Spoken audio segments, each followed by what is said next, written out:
여러분 안녕하십니까? 백운기입니다. 주말 잘 보내셨습니까? 우리 한강 작가의 노벨 문학상 수상. 노벨 문학상을 받으면서 이제 우리도 노벨 문학상 수상작을 원서로 읽을 수 있게 됐다. 이런 넉넉한 우스갯소리가 나올 정도로 우리말에 대한 자부심이 한껏 높아져 있지 않습니까? 그런데 지금 남북 간의 오가는 언사는 참으로 거칠고 천박하고 위험합니다. 한 번만 더 무인기가 발견되면 끔찍한 참변이 일어날 것이다. 한국 군부 깡패들은 어쩌고 저쩌고. 여기에 질세라 우리 측 국가안보실장은 북한이 자살을 결심하지 않으면 전쟁을 일으키지 못할 것이라느니 오가는 말로는 지금 전쟁 직전입니다. 왜 이렇게 긴장을 고조시킵니까? 오늘 나온 여론조사도 윤석열 대통령 지지율이 최저치를 기록했던데요. 국면을 전환시키기 위해서 긴장을 높이는 거라면 이건 결코 안 될 짓입니다. 지금 서로 종말을 얘기할 때입니까? 걱정스러운 마음으로 한 주를 시작하자니 마음이 무겁습니다. 생방송 백운계 정치 1번지 출발합니다. 월요일 아침 함께 하실 두 분 패널 소개합니다. 김종대 전 국회의원님, 임세은 전 청와대 부대변인님 나오셨습니다. 어서 오십시오. 네, 안녕하세요. 김 의원님 주말 잘 보내셨습니까? 아주 잘 보냈습니다. 왜요? 네, 그 제천 백운면에 가서 네. 아주 백숙 잘 먹고 산폭인 깊은 산 속에 와 있어야 가을은 정치가 나요. 그렇죠. 아주 깊은 산속. 거기에서 좀 이렇게 호젓하게 계절이 지나가는 문턱에서 무언가 산이 새로운 계절을 맞이하는 저 부산한 모습을 보면서 조합으로. 네. 백운면? 백운면. 예. 그래서 이제 봉양으로 해서 의림지 넘어가는 산길이 있거든요. 예. 그거 아주 좋아요. 예. 백운자가 들어가면 다 좋아요. 아, 그래요? 맞네. 예.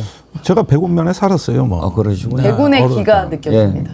백운의 기네. 하얀 백운의 구름. 임세현 대변인님도 잘 보내셨고. 저는요, 좋은 일은 아니지만 어쨌든 상갓집을 갔어요. 익산 쪽에 이제 갈 일이 생겨서 멀리 갔는데. 가셨네요. 네, 근데 내려서 물 사러 편의점 갔는데 진짜로 백운기 정어리 TV 봤다고 알아보시더라고요. 오, 네. 그 편의점 예. 사장님께서. 사장님께서. 아이고, 네. 예. 고맙습니다. 감사합니다. 네. 오늘 50만 올리죠, 뭐. 오늘. 지금. 아니, 그러니까 예. 제가 한 말씀 드릴게. 빨리 카톡 하시고 예. 어디 전화하셔가지고 예.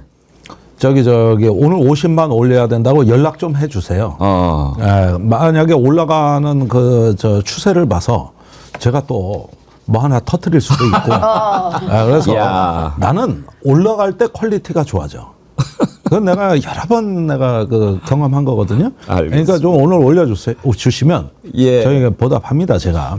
미처 준비를 못했는데 아무튼 뭐 올려주시죠. 그러면 또 급히 준비하겠습니다. 예. 플라이 커터님, 산소 같은 정어리 연분들 너무너무 사랑합니다. 정어리 TV는 지구의 아마존 같은 방송입니다. 영원히 존재하기를 기원합니다. 여러분이 함께 하시면 뭐 영원히 존재하죠. 예. 보수형님 TV님, 귤을 먹었더니 키가 컸어요. 광고 아님. 귤 먹으면 키 큰답니까? 아니, 그러셨다네. 예. 귤 광고는 이따가 하도록 하겠습니다. 아침에 귤 드셔보셨죠? 괜찮죠? 아니, 너무 너무 맛있어요. 맛있어요. 예. 아니, 이렇게 맛있는 귤은 저 경험이 없어요. 그러니까요. 저희가 귤 극조생인데도. 얘기했잖아요. 오다 오면서 너무 맛있다고. 오늘 마침 이제 김종대 의원님도 오셨고 북한 평양의 무인기 때문에 지금 이제 남북이 아주 시끄러운데 그거부터 좀 다뤄보도록 하죠. 네. 예, 첫 번째 이슈로 가겠습니다.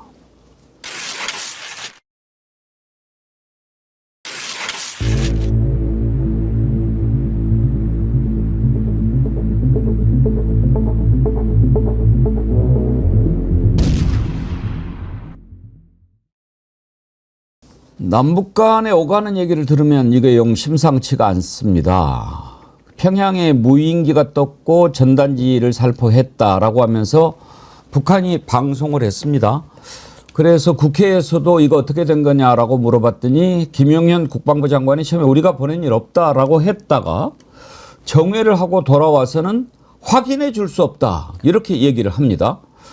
확인해 줄 수 없다. 여러 가지 뭐 전략적인 의도가 있어 보입니다만 문제는 이제 이렇게 확실하게 누가 보냈는지도 모르고 있는 상황에서 북한이 한 번만 더 보내면 뭐 이건 끝장내겠다 이런 식으로 나오니까요.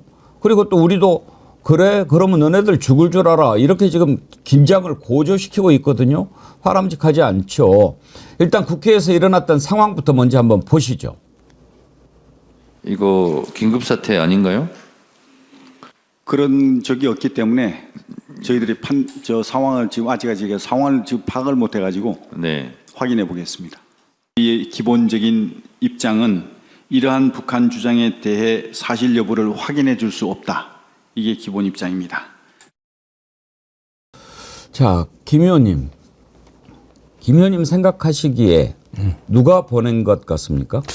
이건 정말 수수께끼인데 우선 확인해 줄 수 없다고 그러지 않습니까? 그 요전에 이스라엘이 레바논에 삐삐를 3,000개를 터뜨려 가지고 예. 엄청난 국가 테러를 저질렀는데 그때 입장이 확인해 줄 수 없답니다.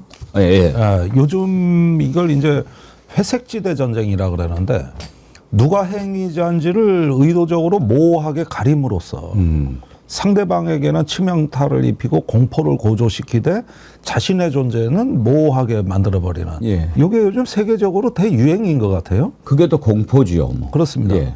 그래서 우리가 최근에 그런 이스라엘의 소행에서 그런 걸 많이 지금 보고 있는데 그대로 보고 베낀 것 같다. 그대로 보고 베낀 것 같고 그다음에 두 번째는 저는 이건 몇 가지 가설을 지금 세워보고 여러 가지를 생각을 해보는데 우선 국방부가 진짜 모르는 것 같습니다. 예. 아, 그래요? 예. 그러니까 그동안에 전단 살포라든가 이 접경 지역에서의 표현의 자유라 그래가지고 완전히 풀어놨어요. 완전히. 그러니까 이제는 저기 탈북단체가 정부하고 협의 과정 없이 바로바로 살포를 하는데 이 풍선을 통한 대북 전단 살포 얼마 전에 이게 불과 뭐 한 열흘 남짓한 기간에 전혀 제가 보기에 새로운 뉴스 하나가 나왔는데 임진강에 이제 물길을 따라 가지고 각종 뭐 물품이라든가 전단을 물길로 살포하는 게 또 언론에 대대적으로 나간 적이 있습니다. 예. 굉장히 진화하고 있는 거죠. 진화하고 있다. 물론 저기 고정익 항공기를 통한 드론의 전단 살포는 조금 차원이 다르긴 해요. 이거는 좀 여태까지 못 본 기술이거든요. 한 번도 우리가 본 적이 없어요. 이런 것들은. 이 회전익이라고 해서 쿼드콥터라고 예. 날개 4개 달린 거. 이거는 우크라이나나 가자 전쟁에서 아주 전쟁의 판도를 바꾸는데 엄청나게 역할을 했다는 거는 본 적이 있는데 고정익 항공기에다가 전단을 꼬리로 달아가지고 휘젓고 다닌다는 얘기는 들어본 적이 없거든요. 예. 그런데 이런 정도의 무언가가 행위가 있었다면 제가 보기에는 우리나라 군사분계선 일대에서의 어떤 민간단체 동향도 다시 봐야 되겠지만은 저 멀리 중국의 단둥이나 그 신의주 접경지역 같은데 이쪽에서 가가지고 날려보냈을 수도 있습니다. 그러니까 이런 부분들이 이제 그 우리 측 정보 감시 자산에도 일체 포착이 안 되고 그다음에 북한도 뚫렸다는 충격이 큰 것 같거든요. 그러니까 이런 상황은 제가 보기에 가장 치명적인 게 뭐냐 하면은 통제가 안 되는 상황까지. 이제는 이게 정부가 무슨 뭐 전단을 살포하고 심리전을 한다 이런 것들은 다 저기 그 공식적인 교전 행위에 들어갑니다, 원래. 예. 심리전도 교전이에요. 그래서 세계 어느 나라가 하든 다 정부가 하는 거고 군이 통제하는 거거든요. 근데 유독 우리나라만 그냥 이런 게 다 표현의 자유 영역으로 그냥 정부 영역에서 빠져나가 버리니까 저 실제 모르는 거 아니냐 이거 어떻게 된 건지 그런 생각까지도 들어요 지금 보기에는. 지난번에 북한에서 넘어왔던 무인기도 고정익 아니었습니까? 그건 고정익인데 그때는 바람의 방향도 남쪽으로 불었을 뿐만 아니라 어떤 화물이 없었어요. 예. 그런데 지금은 정찰용으로 단순히. 예, 지금은 북풍입니다. 예. 그러니까 맞바람이라는 게 있잖아요. 이런 면에서 저걸 싣고 간다는 게 거기다가 140km를 가니까 북한에서 저기 군사분계선에서 서울은 40km밖에 안 돼요. 그런데 평양은 멀다고 140km니까 예. 북한이야 날려보내기가 쉽죠. 그러나 우리가 그 방공망을 다 뚫고 140km를 화물을 싣고 간다는 건 그것보다 몇 배 어렵지. 그리고 문제는 돌아와야 된다는 거예요. 예. 그냥 추락해버리고 그냥 버려버리는 게 아니라 이게 증거를 인멸하기 위해서 돌아와야 된다 그러면은 아무래도 북한보다는 남한이 이 작전을 수행하기가 어렵습니다.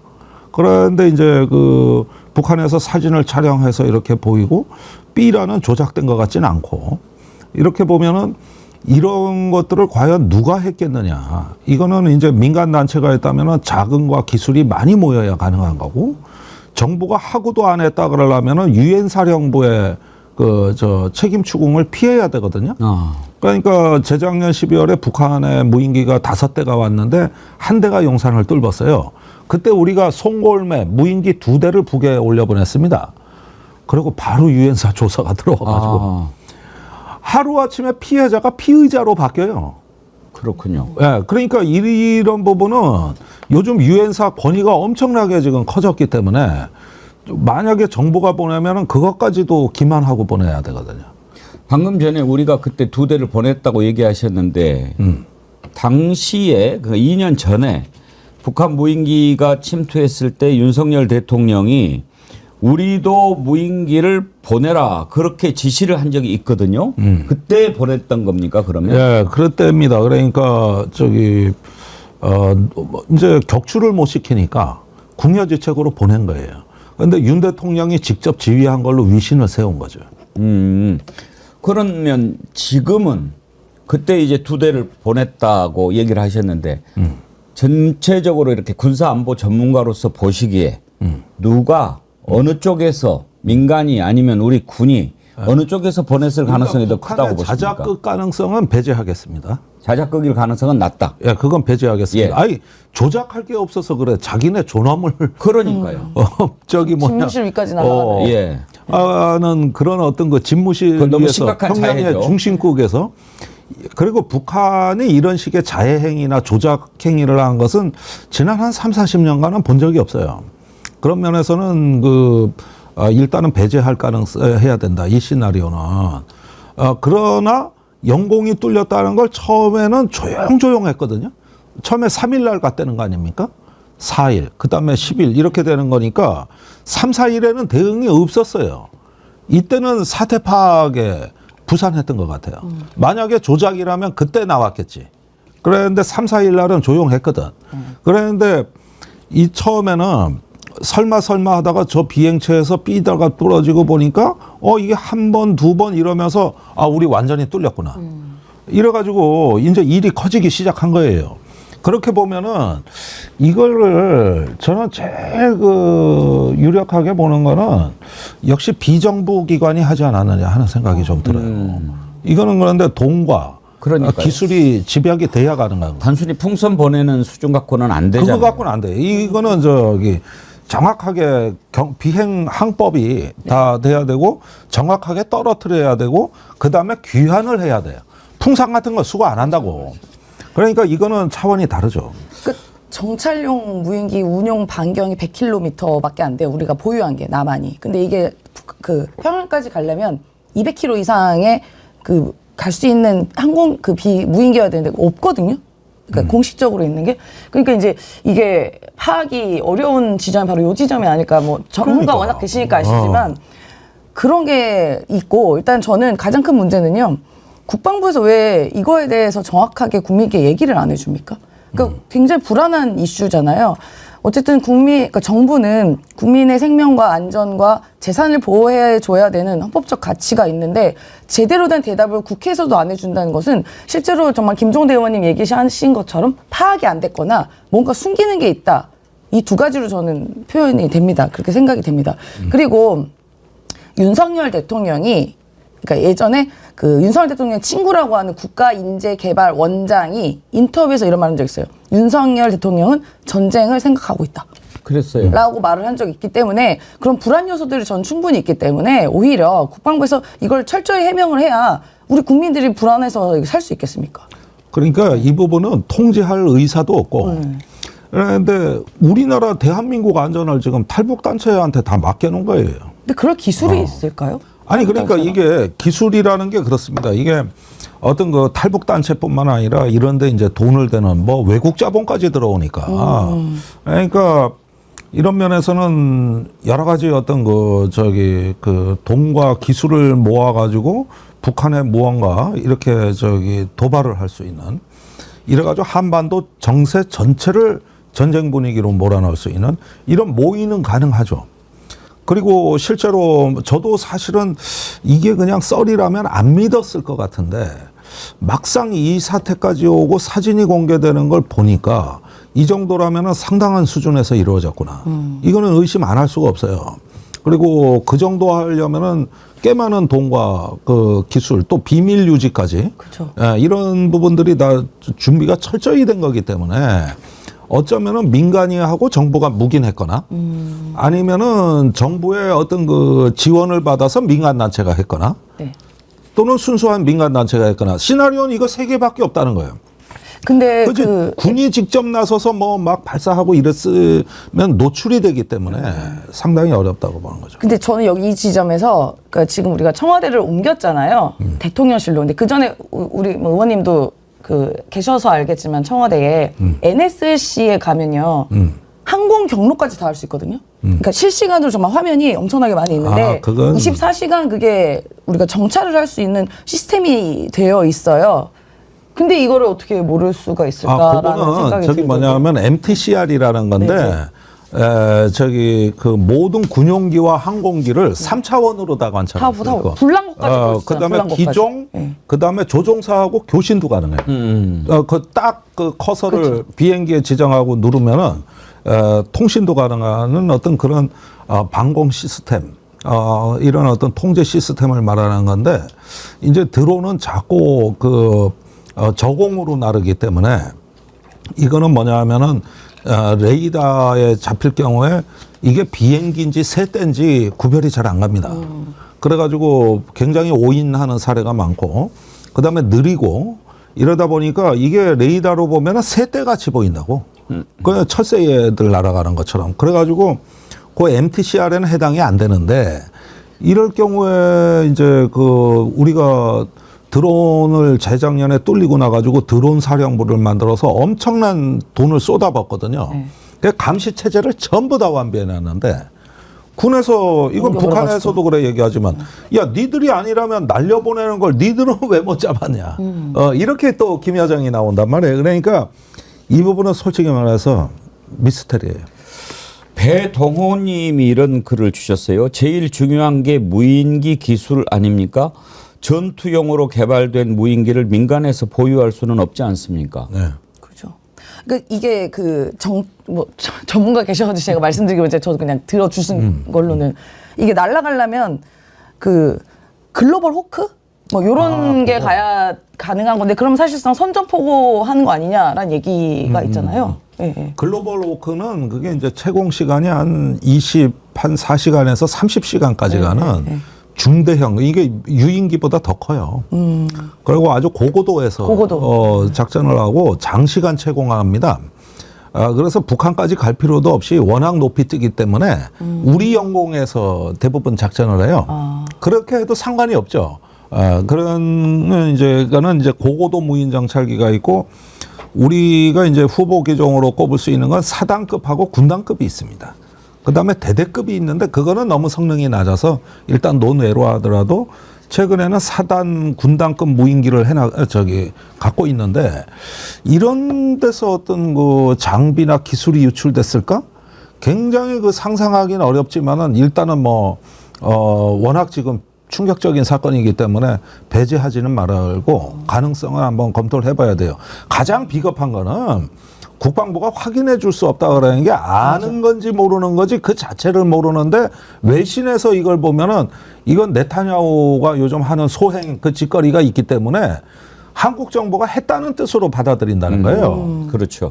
아니, 확인해 줄 수 없다 그러면 다 그렇게 받아들이지, 그러면은. 대체로 그렇죠.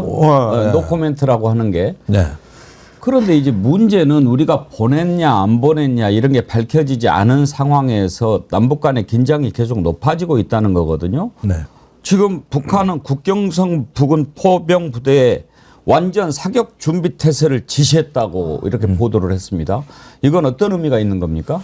그게 이제 우리가 박근혜 정부 당시를 보면은 그때 전단이 하도 날아가니까 예. 북한이 그 대비를 하고 있다가 우리 풍선을 향해서 고사총 사격을 한 적이 있습니다. 예.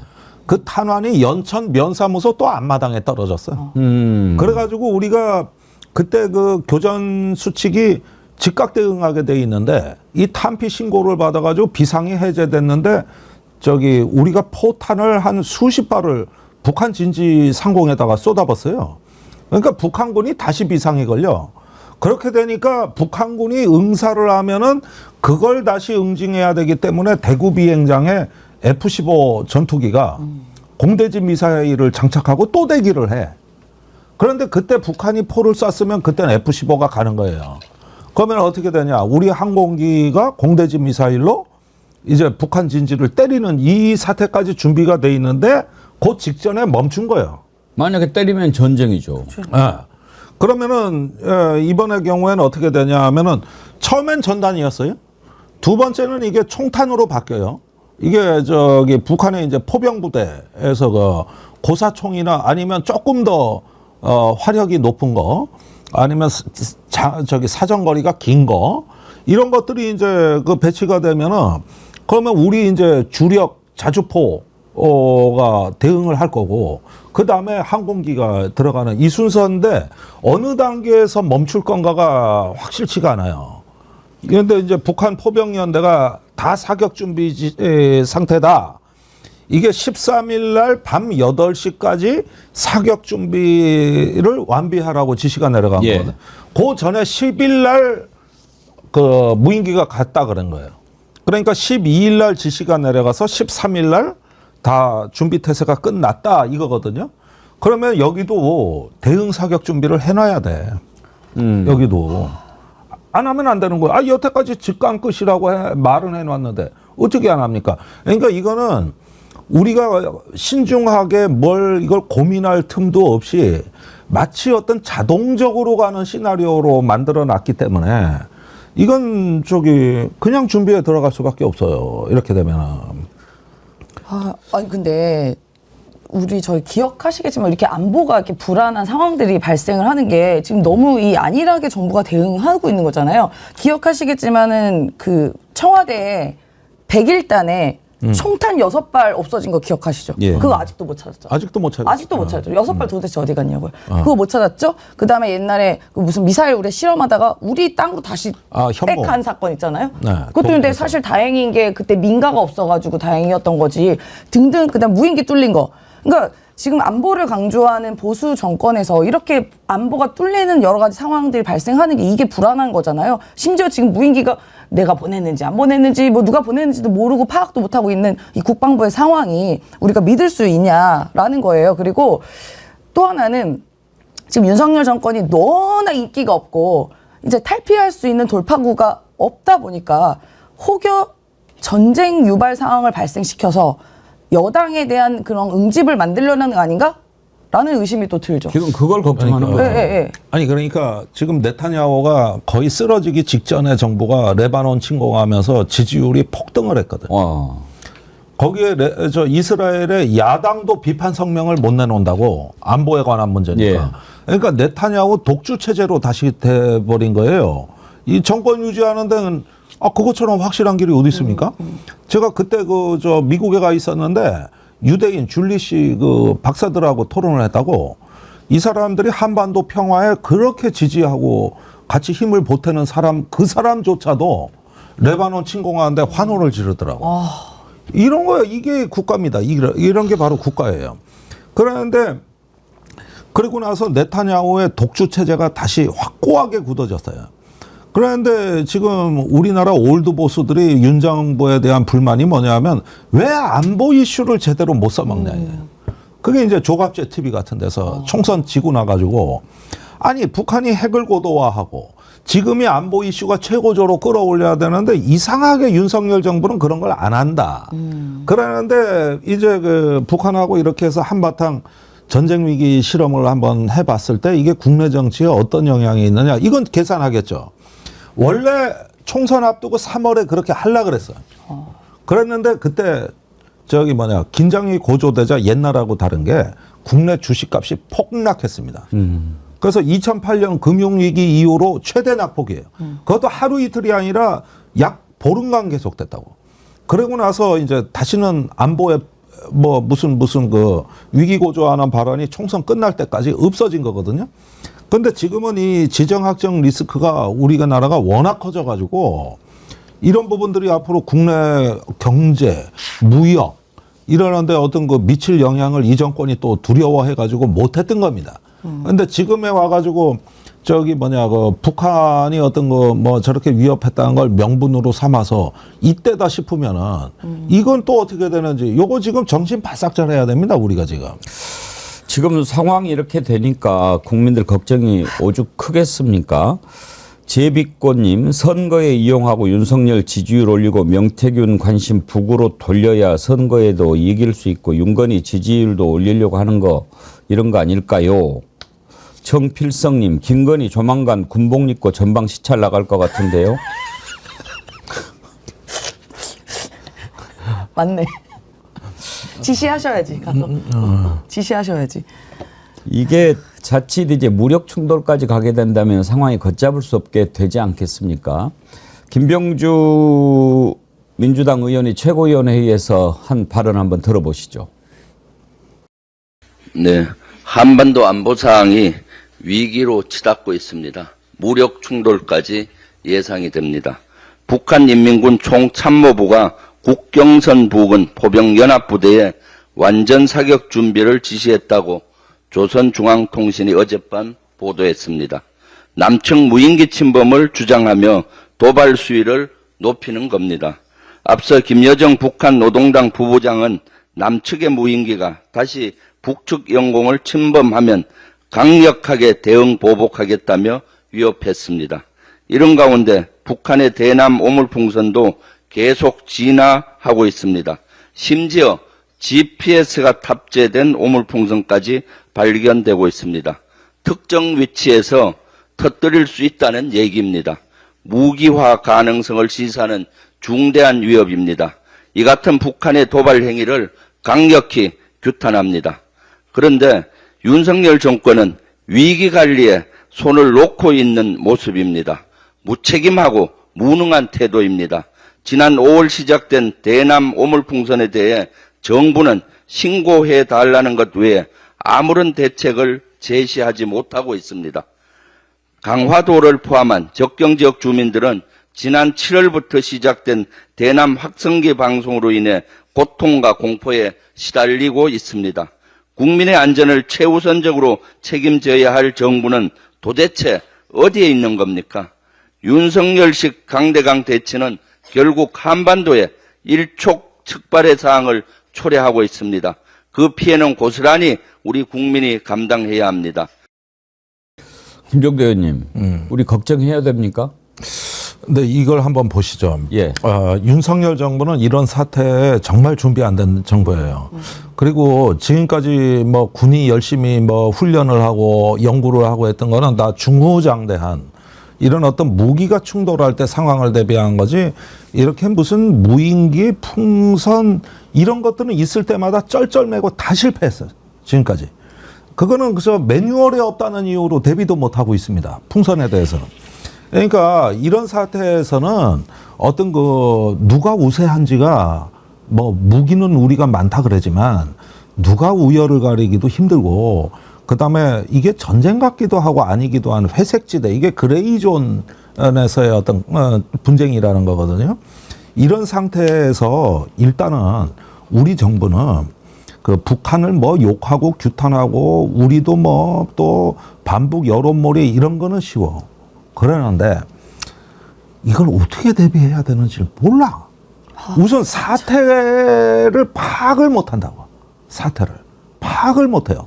그러다 보면 또 허둥지둥하고, 일선의 군인들은 말이요, 이럴 때 자기가 적정을 관찰하면서 합리적으로 뭘 대응한다기보다도 자꾸 정치권 눈치 보고 또 대통령 심기 살피고 이러다 보니까 이게 판단력이 경직돼 가지고 이럴 때 사고가 터지기가 딱 좋다 이거요.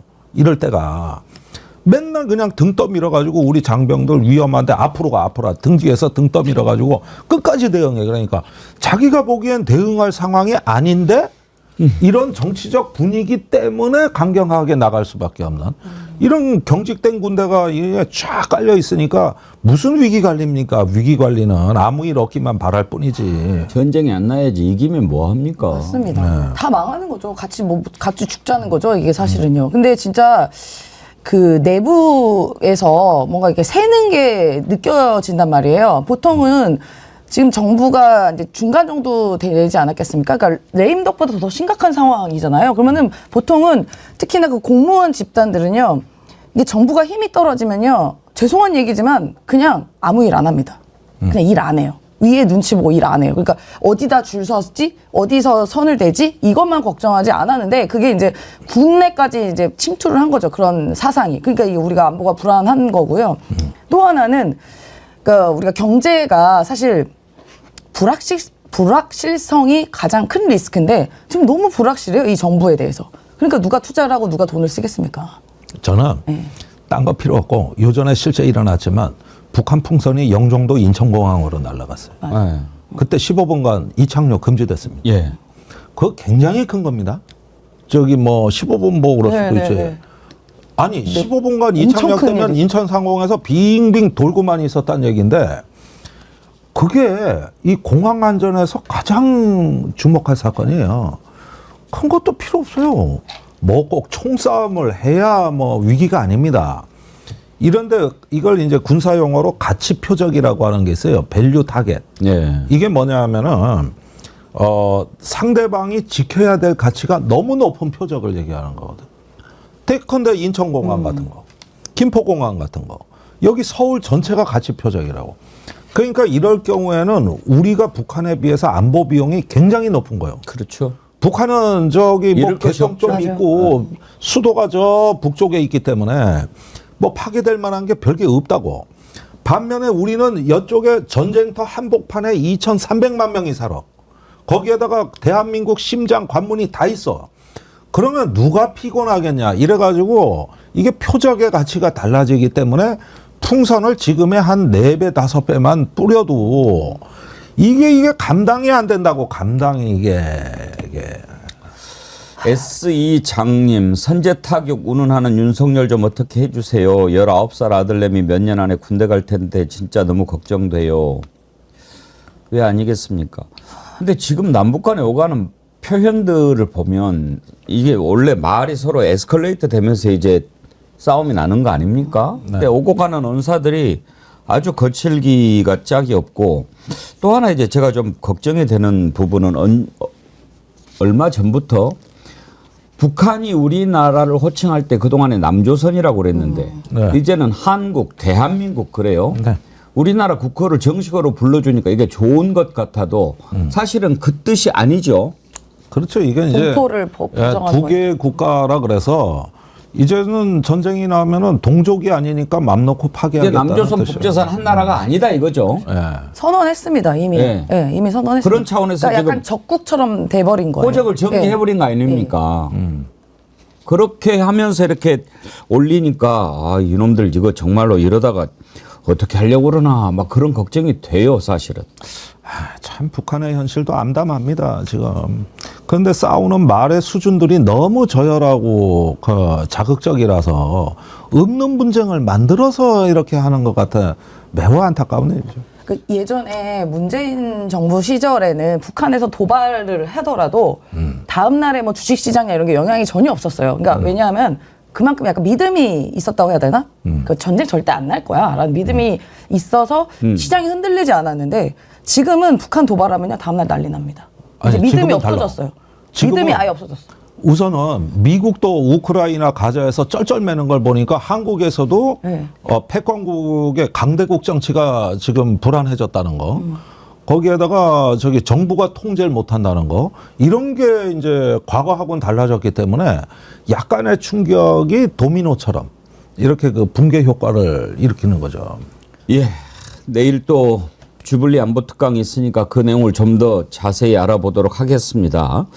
지후아빠 헬리님, 안보 상황이 안 좋다고 느끼는 게 제가 사는 지역 근처에 있는 파주 임진강내 곤돌라가 관광 상품으로 운영을 하는데 국가 안보위기로 운영이 중단됐습니다. 한 번도 중단된 적이 없었는데요. 확성기 삐 하는 소리도 들리고 매일 풍선 오물 쓰레기에 강 건너 사는 고향 파주 강화 주민들 너무 힘들어합니다. 현현 기경님 수수로 입원실에서 보고 있습니다 라고 하면서 슈퍼챗도 함께 하셨는데요. 이찍들 주특기인 북풍몰이라고 봅니다. 애시당초 삐라 살포를 막았으면 이 지경까지 되지 않았을 것을 건희 명태 대남 등 이슈가 뉴스에서 사라지고 있네요. 그런 차원에서 지금 국민들이 많이 의심을 합니다. 그런데 강화 같은 경우에 접경 지역인데 이렇게 안보 불안이 커지면 여당에 도움이 됩니까? 그런데 일단은 이런 경우에는 어떤 정치적인 해석에 앞서서 접경 지역 주민들한테는 현실적 그 고통이자 두려움이거든요. 그러면 대다수가 정부의 귀를 기울이게 돼 있습니다. 사실은 여야 정쟁보다는 정부가 이걸 어떻게 이끌어주고 보호해주느냐 여기에 귀를 기울이다 보니까 아무래도 역설적으로 위기 속에서 더 친정부적인 성향을 보인단 말이에요. 그런데 사실은 문재인 정부 시절이나 이럴 때 진보 정부에서는 이쪽 주민들이 탈북단체의 불법 살포에 대해서는 스스로 자위권을 행사했죠. 그래가지고 막고 그랬는데 지금은 그마저도 소용이 없다는 걸 아시기 때문에 굉장히 위축되고 두려워할 수밖에 없는 상황입니다. 하여튼 이 정부 참 답이 없습니다. 안으로는 지금 난리가 아닌데 국민들이 그나마 안보라도 좀 제대로 든든하게 지켜주기를 바라는데 그것도 못하고요. 정말 걱정이 아닐 수가 없습니다. 내부 사정 좀 보지요. 지금 한동훈 대표하고 윤석열 대통령 갈등이 갈수록 커지고 있는데 지금은 보궐선거가 있으니까 서로 보궐선거 있으니까 이김에 할 말 하자라고 한동훈은 막 공격을 하는 모양새고 용산은 부글부글 끓는데 선거에 지장이 있을까 봐 지금 꾹 참고 그런 모양새긴 합니다. 끝나고 어떻게 될지 모르겠는데 일단 한동훈 대표 쪽에서 수위를 좀 높였습니다. 김건희 라인 정리해야 된다. 이렇게 치고 나옵니다. 이제 김건희를 정조준하고 있는데 이 내용 다뤄보죠.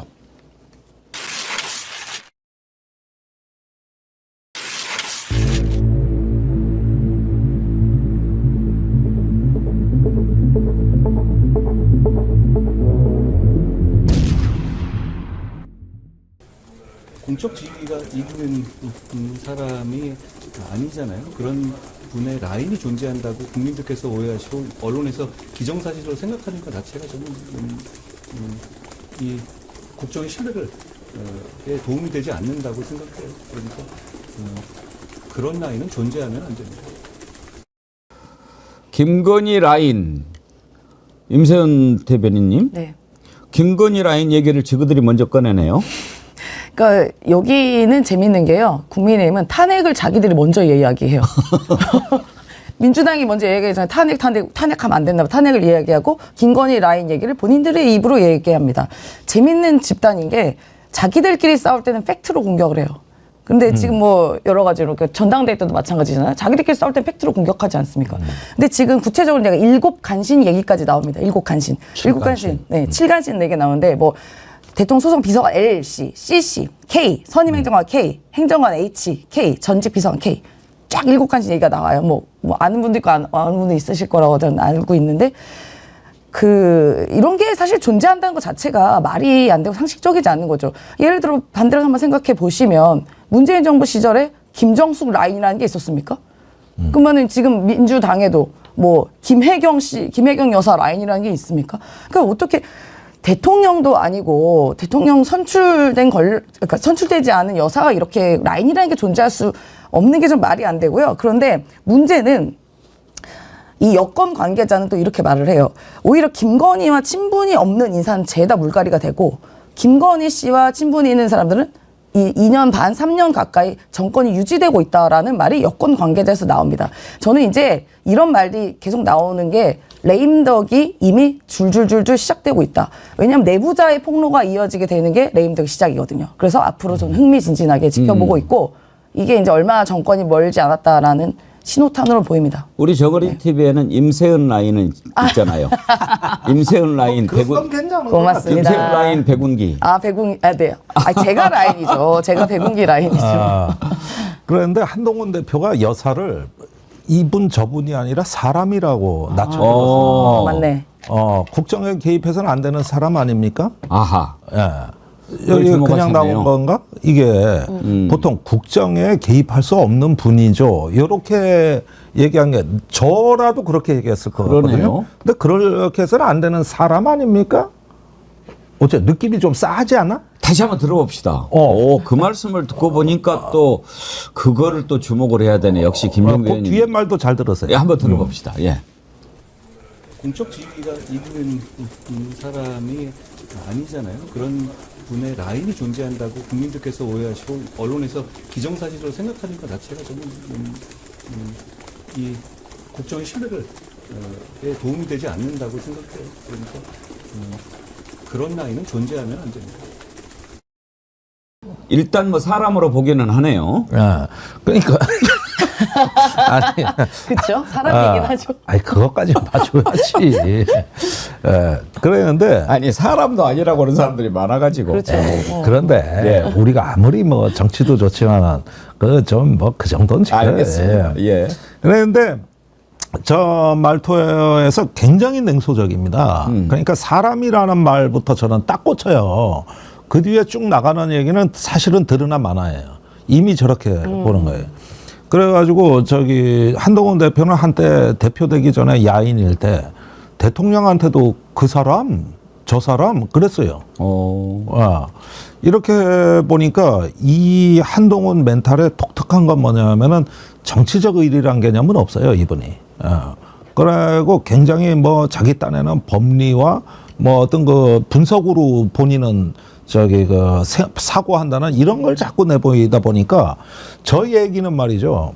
내가 보기에 용산에 아주 염장을 질러 놓는 얘기예요. 예. 특히 아까 그 사람이라는 데서 그래요.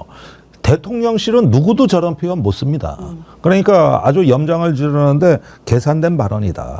계산된 발언이고 이거는 저기 장기적으로는 여권의 분열의 어떤 신호탄으로 봐야 된다. 또 그 뒤에 주장한 말들도 그렇습니다. 그 앞에서 한 말을 다시 확인한 건데 대통령실 인적 쇄신이 필요하다. 예. 이거 간신들 내보내라 이 얘기예요. 김건희 라인 내보내라. 그러니까 그 전날만 해도 인적 쇄신 필요하다라고 얘기했는데 김건희 라인 이런 얘기를 그동안 쉬쉬했지요. 뭐 있는 거 다 알지만 그런데 야당도 아니고 여당 대표가 김건희 라인 정리해라 이렇게 이야기한단 말입니다. 그러면 김건희 라인이 존재한다라고 하는 것은 기정사실로 보는 거 아니겠습니까? 그 전날만 해도 좀 애매하게 근사하게 뭐 인적 쇄신 이런 이야기를 했었거든요. 그 내용도 한번 들어보시죠. 대통령실의 인적 쇄신이 저는 필요하다고 생각합니다. 그것이 정부와 여당이 민심에 따라서 쇄신하고 변화하고 개혁하는 중요한 출발점. 저걸 이제 임세현 대변인 네. 김건희 라인 딱 집어서 얘기를 한단 말이죠. 그러니까 한동훈 대표가요. 법무부 장관 시절부터 도어 스태핑 하지 않았겠습니까? 그날 밤에 다 워딩까지 외워서 간다고 그래요. 그리고 실제로 이제 기자들한테 미리 질문을 너가 해, 라고 지정한다는 얘기도 있습니다. 예. 그래서 본인이 그 스크립트를 다 외워서 가는 그런 철저함이 또 있어요. 그러니까 그러면 모든 사람도 다 계산된 발언이겠네요. 다 계산해서 했다라고 저는 생각이 듭니다. 그리고 저는 이제 한동훈 대표의 미투가 시작됐다라고 생각합니다. 네. 이제 시작이다, 미투. 근데 본인이 갖고 있는 게 되게 많을 거고요. 그 전에 한동훈 대표가 예전에 이제 검찰했던 시절에도 사실상 윤석열 그 당시에 검찰이죠. 자기 상사와 김건희 씨 엄청나게 무시하는 발언을 많이 했다고 해요. 그러니까 뭐 봐도 그렇겠지만 한동훈 대표의 입장에서 봤을 때 구술을 한 사람은 이해가 안 되는 사람이에요. 네. 왜냐하면 한동훈 대표는 뭐 학생 때 이미 사법고시가 통과가 됐고요. 그리고 한동훈 대표의 그 배우자도 엄청나게 엘리트 서울대 법대의 김현장 출신의 이제 변호사죠. 그러다 보니까 한동훈 대표의 입장에서는 소위 말하면 윤석열 대통령과 김건희 씨는 본인 아래로 보는 겁니다. 그래서 검찰 때도 저 무식한 사람이라고 얘기도 했다고 하고 그리고 김건희 씨에 대해서도 아주 심정적으로는 무시했다라는 것이 뭐 전언입니다. 뭐 제가 들은 건 아니까 들려서 들은 거니까. 그래서 이미 이제 반란은 시작됐다. 저는 그렇게 보고요. 한동훈 장관 대표의 미투를 기대합니다. 이게 동탁과 여포의 관계하고 비슷한 거예요. 원래 여포는 동탁의 장수 아닙니까? 예. 그런데 결국 그 여포가 동탁을 그렇죠. 저기 파멸로 이끈단 예. 말이에요. 그러고 나서 결과는 둘 다 파멸이에요. 근데 지금 마치 그런 식으로 가고 있는 건데 지금 이걸 윤핵관이 들으면 한동훈 대표가 하는 얘기는 전부 야당 대표의 언어예요. 전부가. 그러니까 이미 여당 대표가 아닌 거라고. 실제 내용도 그렇고. 네. 그런 점에서는 이제 친한계 움직임을 좀 주목해 보셔야 되는데 저는 11월의 특검에 대해서도 이제는 더 이상 방어하겠다는 의지를 철회하리라고 예. 봅니다. 이제 그게 가장 트리거가 당겨지는 도화선 역할을 할 것이다. 이런 점에서 매우 심각하죠. 저는 지난번에 친한계 한 20명 모아가지고 식사했지 않습니까? 이제 그때 딱 점검을 해본 것 같아요. 그러면 8명이지 이번에 4명 나왔고 오케이 내가 눈짓 한번 하면 바로 통과 가능하다 이렇게 이제 보여줬으니까 내가 이렇게 이야기해도 이제는 나를 어떻게 할 수 없겠지 이런 계산에서 하는 발언이 아닌가 싶기도 해요. 그러니까 저희가 그 재의결표가 나오기 전에 모두가 예측한 게 이번에 통과 안 된다고 얘기했는데요. 전제가 있었어요.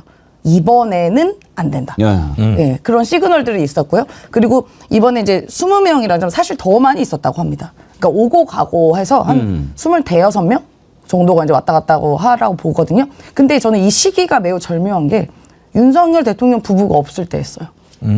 해외 순방 갔을 때. 예. 그때 그렇지. 보란 듯이 딱 했고 거기서 성토의 자리였다고 해요. 그 자리가. 김건희 성토 자리였다고 해요. 그러니까 진짜 심한 말도 많이 나왔다고 하거든요. 그러면 이제 그 말의 시그널인 즉슨 너네 한번 심장 쫄깃해봐라. 이거 아니겠습니까? 뭔가 전운이 감도는. 예, 그리고 예, 그 모임이 있고 나서 대통령 부부가 귀국하는데 공항에 안 나간 거거든. 귀국할 때는 귀국할 때는 나갔어요. 나갔죠. 갈 때 안 나갔어요. 네. 갈 때 안 나갔고. 갈 때 안 나가고 올 때는 나갔죠. 그렇죠. 예, 갈 때 안 나갔는데 어. 돌아올 때는 나갔어요. 나갔다가 바로 그 다음에 또 김건희를 저격을 한 거죠. 네, 예. 그렇게 됐네요. 예. 지금 아마 윤석열 지금 마음은 부글부글 할 거예요. 네. 윤석열의 부글이 아니라 김건희 씨가 지금 펄쩍 뛰고 있어요. 오히려 윤석열은 이게 뭐야? 그래. 뭐요? 술 먹자. 짜증나네. 오히려 나보고 어떡하라고. 지금 이럴 여사는 수도 옆에서 있어. 막 왜 한동훈이 못 잡아 이러고 있고. 그렇죠. 네네네. 그러니까 엄청 화나고 있다 요새. 경로 중이시랍니다 여사님이. 김베로니카님 슬프지만 하는 윤에게 절대 못 이겨요. 그럴까요? 아니 그런데 맞습니다. 둘의 관계를 보면은 사실 평등한 관계가 아니고 이 지배와 종속의 관계인 건 맞습니다. 그러니까 한동훈 대표도 이제 독대 얘기를 일체 안 하는 이유가 면전에서 하고 싶지 않은 거예요. 이제는 독대 얘기는 대통령실이 하고 있어요. 언제 한동훈 대표가 최근에 독대 얘기 한 적 있습니까? 네. 그 전에는 저는 한동훈 대표를 독대 호소인이라고 불렀거든요. 계속 독대 얘기하니까. 근데 지금은 약간 갑을 관계가 바뀌었죠. 바뀌었어요. 그리고 피차 얼굴 보고 싶지 않은 거예요. 불편해. 싫어. 불편하고. 그다음에 이렇게 권위로 이길 수는 없어요. 한동훈 대표가. 그러니까 자꾸 이제 그 김대남, 명태균 이런 그 제3자를 엄청나게 두들기지 않습니까? 그것도 간접적역인데 당구로 말하면 쓰리 쿠션. 예. 이런 식으로 전략을 선호하는 것 같고 언론에 자꾸 뭘 말하는 궁시렁대는 대표. 이제 이런 식으로 됐어요. 원래 자기가 정말 윤 정권을 성공시키고 싶고 보수를 살리겠다는 어떤 충절이 있다면 원래는 저렇게 하는 게 아니라 대통령 앞에 가서 면전에서 저기 문 걸어 잠그고 얘기해야 됩니다. 사실은. 원래 충신의 자세는 그거예요. 저는 팁을 하나 드리고 싶은데 만약에 독대를 하게 된다면요. 그때 이재명 대표와 윤석열 대통령 독대했잖아요. 예. 그때 이재명 대표가 꺼내가지고 줄줄줄 읽었잖아요. 잘못한 거. 그렇게 하면 됩니다. 그렇지. 그러면 진심을 이제 국민들이 알 수가 있죠. 독대가 근데 되겠습니까? 제가 보기에 가능성도 그렇게 높아 보이지 않습니다. 아니 한동훈 대표가 자기는 일정도 모른다 그랬어요. 네. 관심 없다 그랬어요. 연락 못 사실. 받았다고 그러고. 뭐 주제도 할 정도 모른다 그랬어요. 아무것도 그러니까 없죠. 지금 아마 이제 선거 앞두고 갈라서 있는 모습 보여주면 도움 안 될까봐 독대 얘기를 조선일보를 통해서 꺼냈는데 막상 선거 끝나면은 이제 질 거 아닙니까? 그러면 서로 너 때문에 졌다. 네가 대표인데 네가 뭐 해갖고 저기 하지 않았느냐 할 거고 무슨 개소리냐? 어? 네 마누라 때문에 진 거 아니냐? 뭐 지금 이럴 판 아닙니까? 그러니까 대통령실에서도 한동훈 대표가 진짜 독대 원하는 거 맞냐라고 되물어요. 그러면서 한동훈이 일을 꼬이게 만들고 있다라고 하면서 선거 결과 안 나오면 김건희 탓할 거다. 그러면서 서로 이제 이빨을 막 갈고 있습니다. 왜 일이 이렇게까지 됐습니까? 하여튼 명태균 씨가 나중에 역사에 어떻게 기록될지 모르겠어요. 지금 뭐 매일 하나씩 쏟아내요. 이번에는 이제 오세훈도 막 물고 늘어지던데 그 전에 매일 아침에 대선 때 김건희 부부랑 통화를 했다는 얘기를 또 했어요. 스피커폰으로. 예, 스피커폰으로 한번 들어보시죠. 증거가 될 만한 걸 내놓으시오라고 하면 뭘 내놓으실 것도 그 있어요? 서울시장 선거 그 페이스북에 올리는 거 보셨어요? 예, 봤습니다. 예. 그게 제가 하는 거예요. 판 짜는 거. 예. 그 이준석 대표는요. 오세훈 시장이 자기가 그런 식으로 돼서 당선됐다고 생각을 했었겠어요? 이해를 하겠습니까? 그래서 제가 그림자라는 거고요. 안철수 원래 대표가 가만히 놔뒀으면 서울시장이죠. 그러니까 오세훈 시장을 만들고 이준석 대표 만들고 이렇게 되고 나니까 윤석열 후보 측에서 수소문해서 선생님을 찾아왔다 이런 건가요?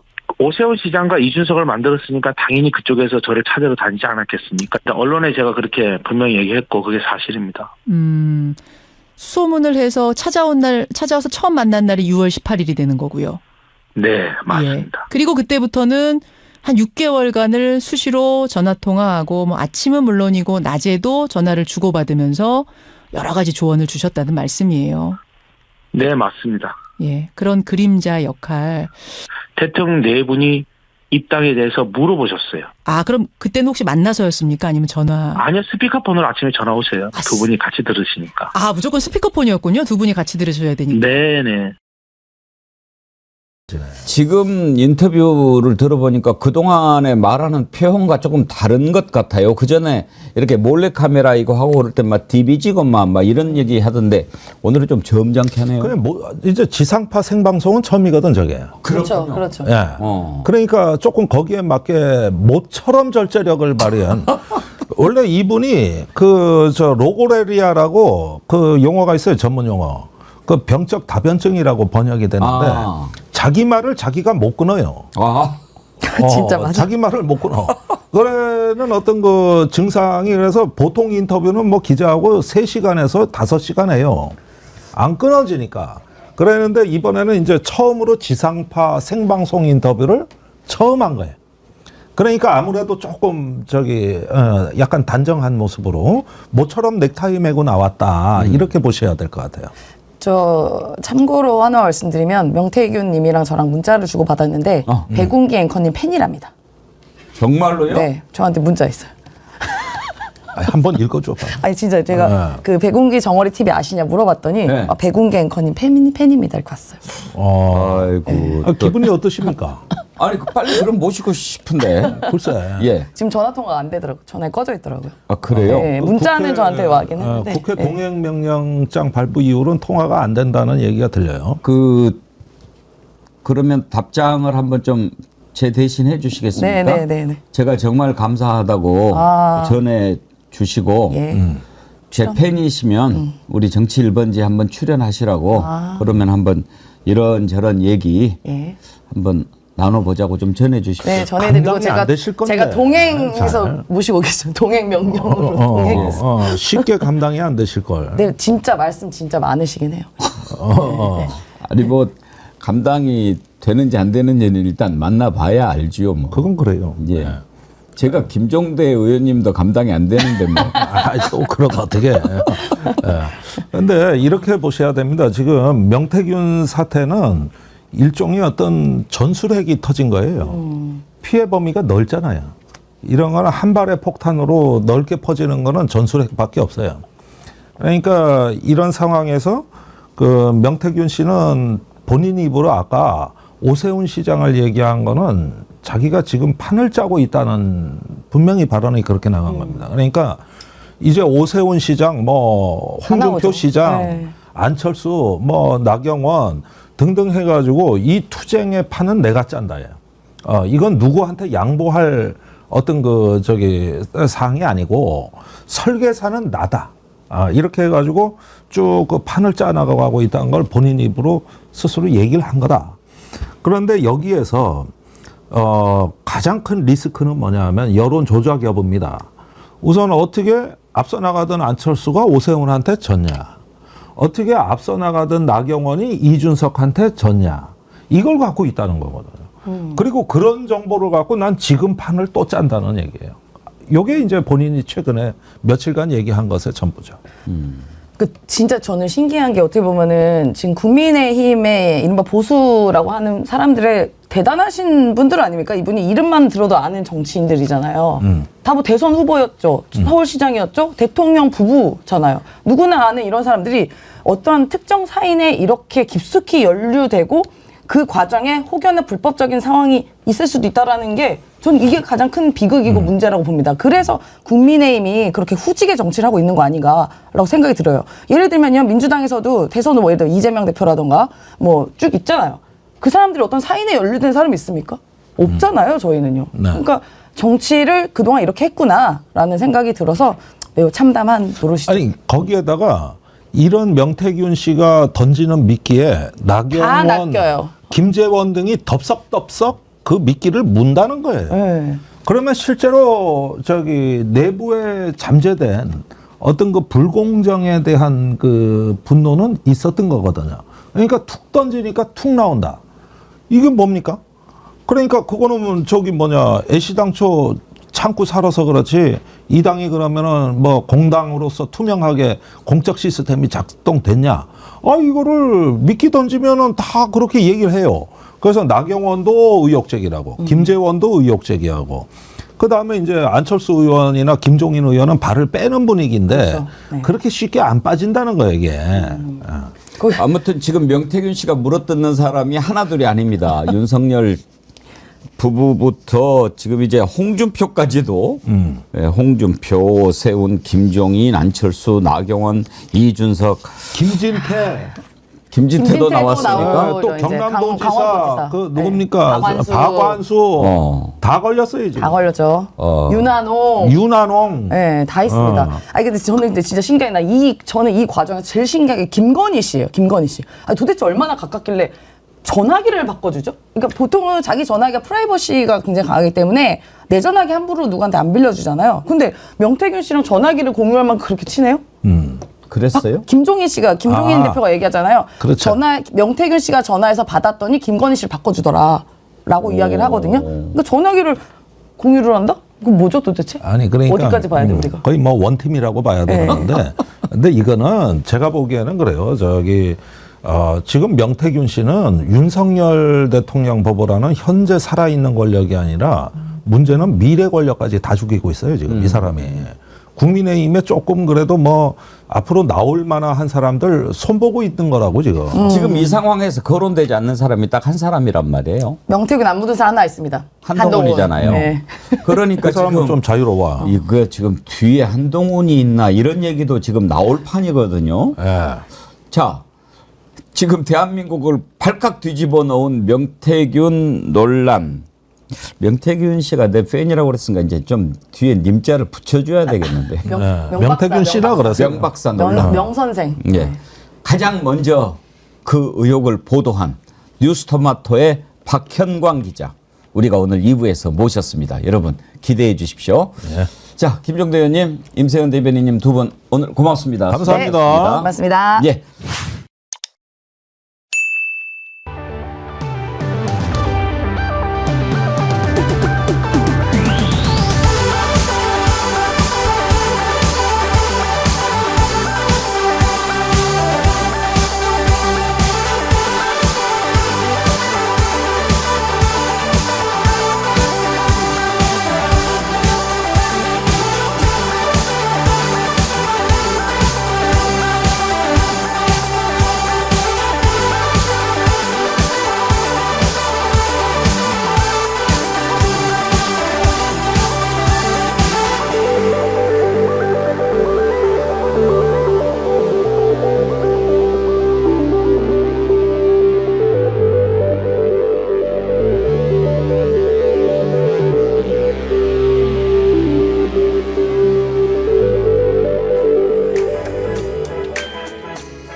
네.